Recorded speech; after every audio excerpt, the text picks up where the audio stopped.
To come in here, sign here on draft day, you could have gone to compete and you decided to come here. Like, what does it mean now to go through all that journey to be playing in the NBA Finals? Yeah, it's pretty special. Try not to take it for granted.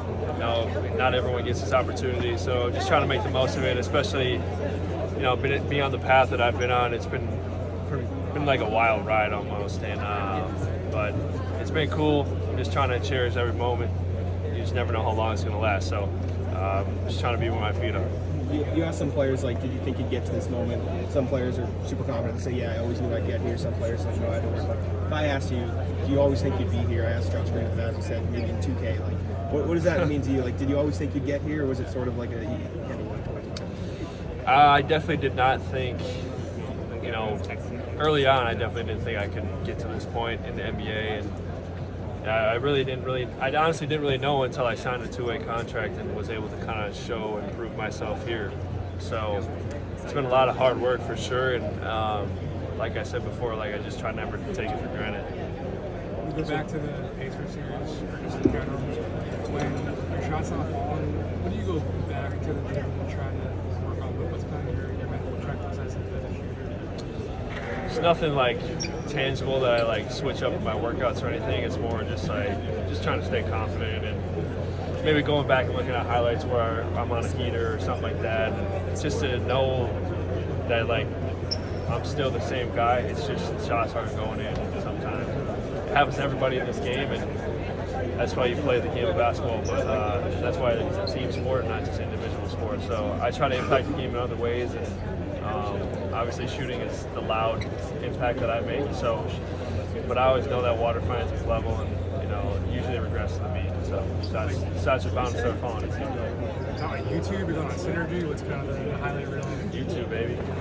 any particular videos you go back to? Nah, you know, sometimes I just search up my name and watch the first couple of videos that come up. So just to, you know, sometimes when you're in a hole or in a slump like that, you just need something to bring you out of it. Sam, now that you guys are here, in terms of finding that level of confidence and balancing it with overconfidence, where are you guys as a team right now? What's the temperature of this team as you approach the finals? I think we're just excited to get going. I think it's been 8 or 9 days since we played our last game, so everybody's anxious to get back on the court and, you know, play in front of these fans, and I know the Garden's going to be rocking tomorrow, so we're excited.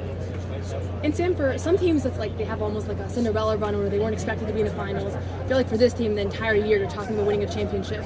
Was there still a moment of like, I can't believe we're really here, we accomplished something big by even being here, or is it just kind of like so business as usual that you haven't even really had that celebratory feeling? Yeah, well, I think, you know, we all had a goal at the start of the year, like we wanted to be at this point, and I think each day we've just treated it as its own entity and not look too far ahead. You know, we knew we had the talent, but it's just more of like, you know, we got to go show it and prove it, and now we're here, and, you know, we definitely celebrated getting back here, but now we're laser focused for tomorrow, and hopefully it's going to come out on top this time as opposed to 2 years ago. And O'Shea Brissett, as a teammate, just from watching, he's definitely someone that has always been seems super engaged on the sidelines, like first one standing, first one cheering. What has it been like for you just to have a teammate like that who's just always super energetic? It's been great. He's awesome. Keeps things light. He's, you know, and when he checks into the game, he plays his role to the best of his ability. And for a guy like him, it's not always an easy spot to be in, but he stars in his role, and he tries to make the most of it every time he's out there. So I can only respect him for that. You expect the lineup, the rotations to tighten a bit, so with a little more limited minutes, how do you shoot yourself out of it? Just keep shooting? Shooters keep shooting, man. Keep shooting. That's about it. Are you expecting lesser minutes? Or? Honestly, I don't really know. It's kind of been up and down throughout the playoffs and just kind of rolling with the flow. And, you know, I trust Joe in his judgment, so however much time I'm out there, I'm going to try to make the most of it. How is it when you're trying to get into a rhythm and that your minutes are going up and fluctuating like that? Does it make it difficult? Yeah, it's not always easy, for sure, but you gotta know that when you're on the court, for however long you're on the court, that those minutes are really important. You just try to do the best you can while you're out there.